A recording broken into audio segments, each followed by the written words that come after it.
Unified 911, anong matutulong namin sa'yo? Anya ti maitulong mi ken kahapon. Anong may tatabang ko sa Unsay imo? akong ikatabang nimo? Ngini makadabang na misal ka no. Sa anumang wika o dialekto, may tulong na darating sa iyo.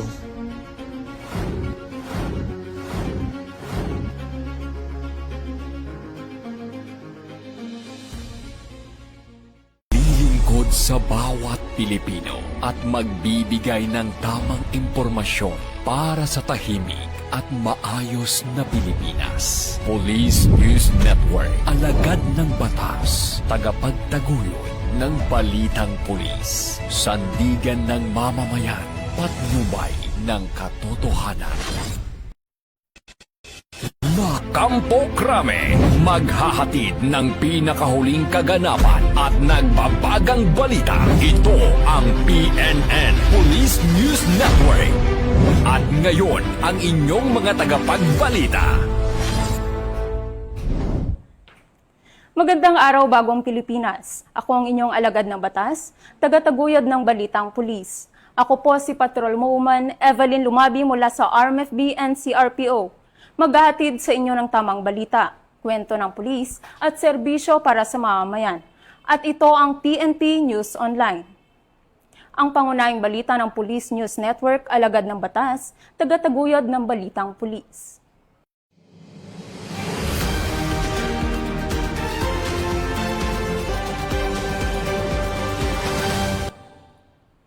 Narito ang mga balitang hatid ng ating PNN correspondents mula sa iba't ibang panig ng bansa.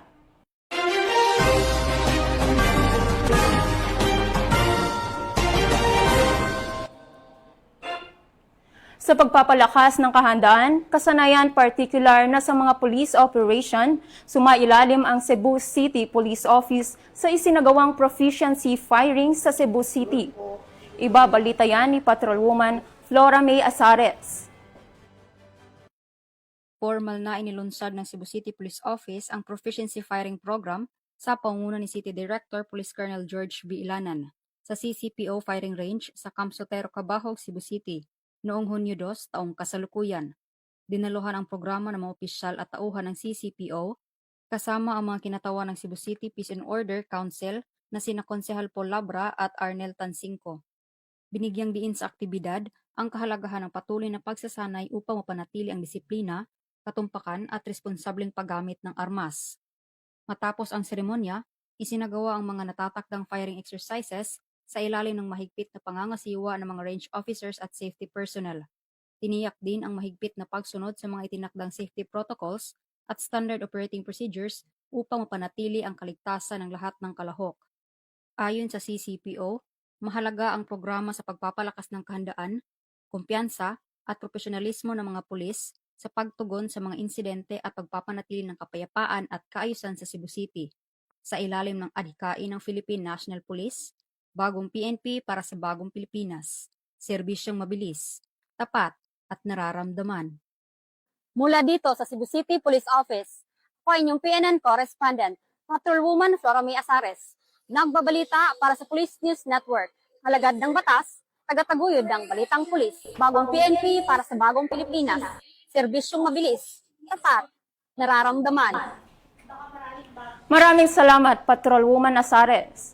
Arestado ang isang 24 anyos na lalaki matapos mahuli sa buy-bus operation ng operatiba ng Valencia City PNP.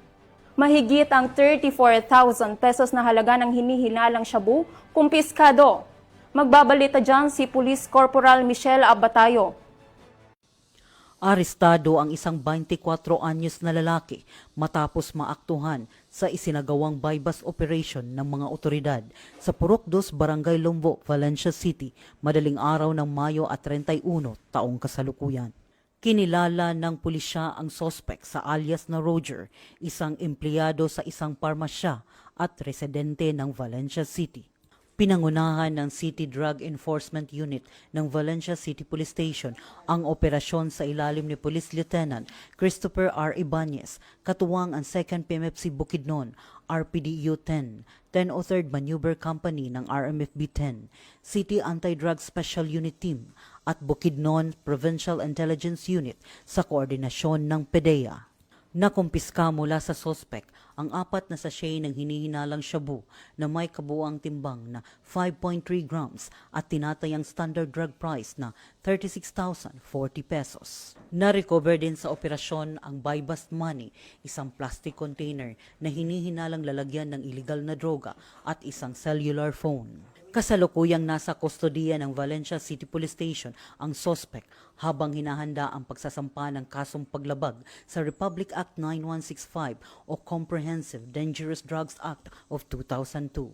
Ito ang bagong PNP para sa bagong Pilipinas, serbisyong mabilis, tapat at nararamdaman.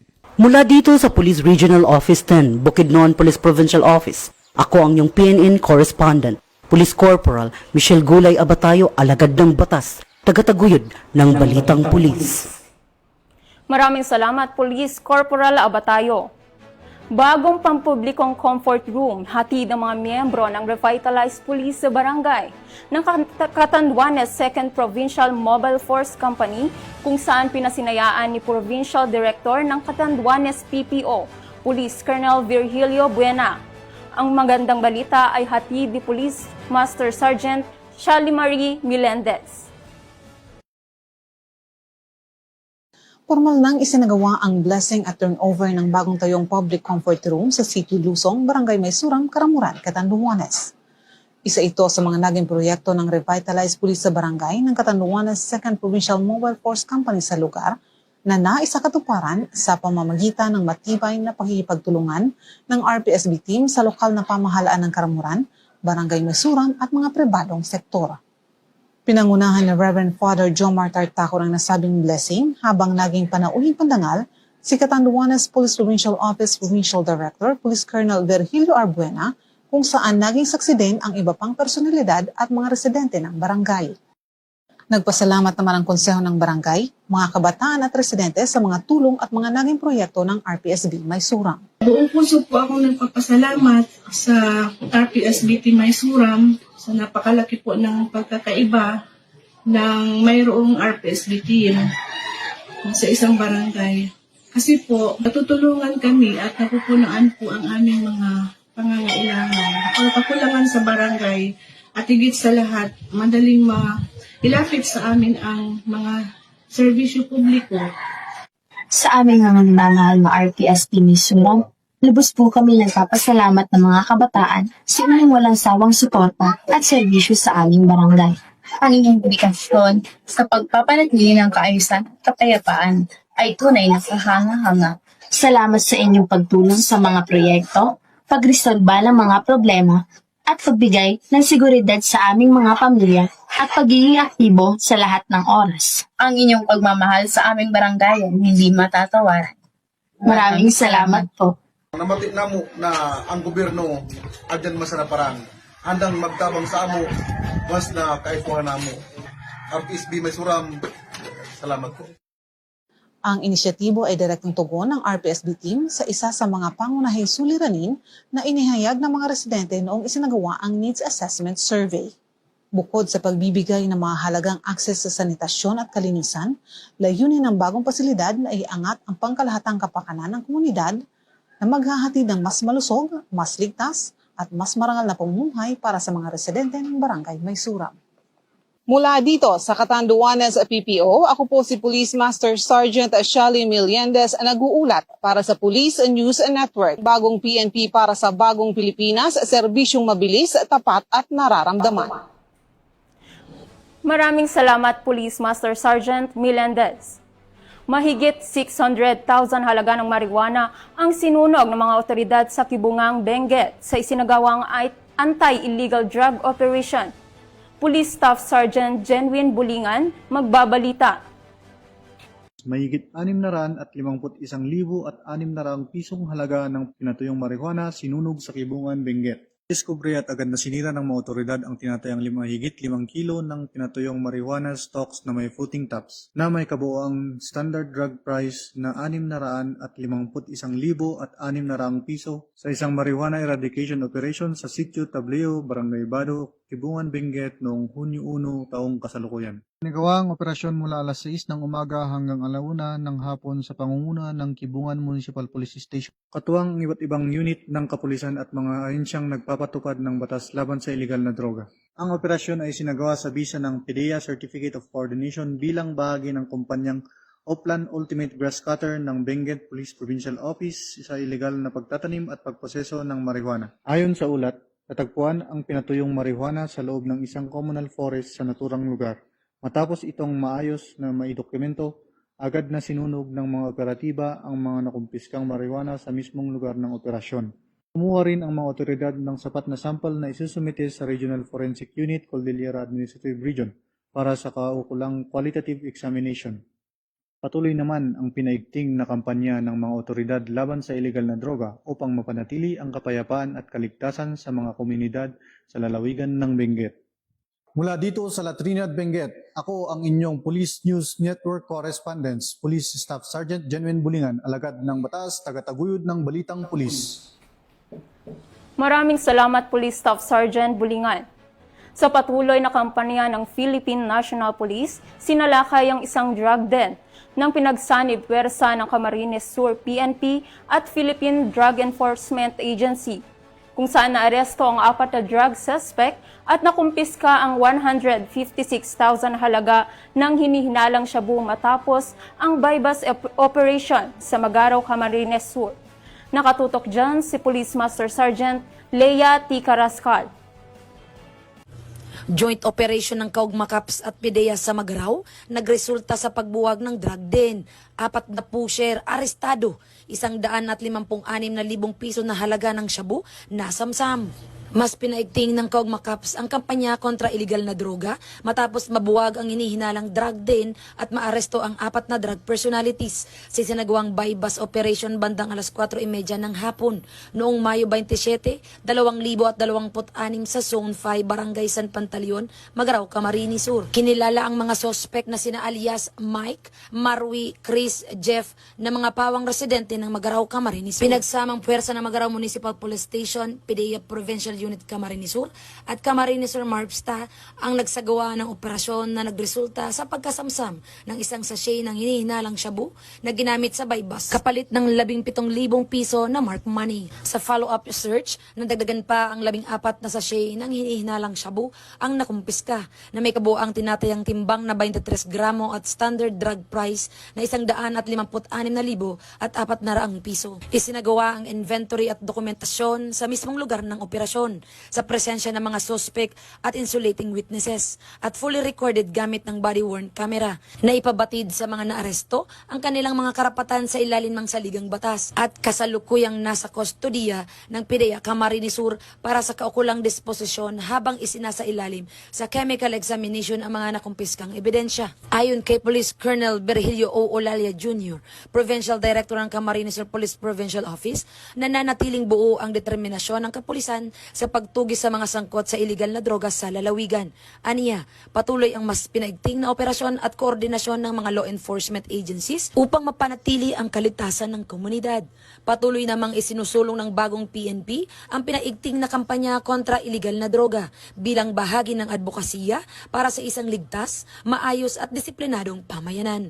Mula dito sa Camarines Sur Police Provincial Office, ako po si Police Master Sergeant Leia T. Carrascal, nag-uulat sa Police News Network. Bagong PNP para sa bagong Pilipinas. Serbisyong mabilis, tapat at nararamdaman. Maraming salamat Police Master Sergeant Carrascal. At yan ang mga balitang nakalap ng ating mga PNN correspondents mula Luzon, Visayas at Mindanao.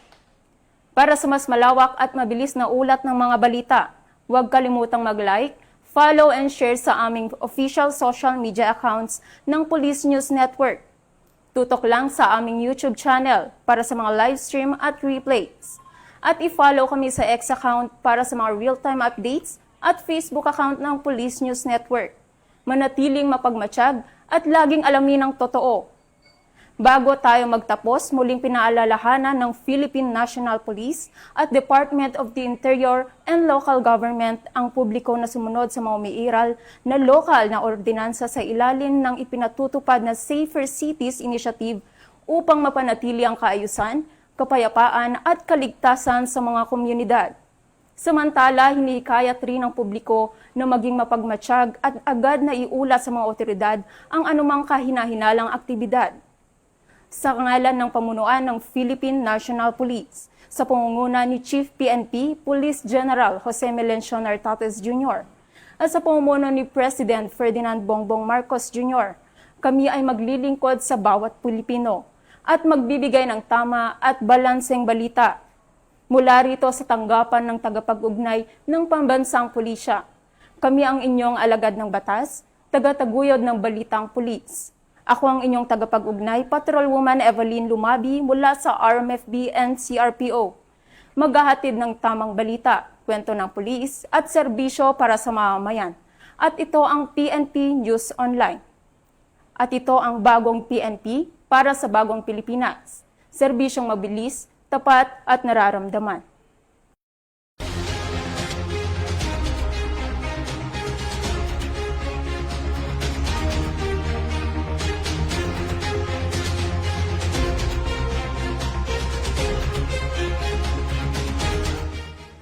Police News Network, alagad ng batas, tagapagtaguyod ng balitang pulis.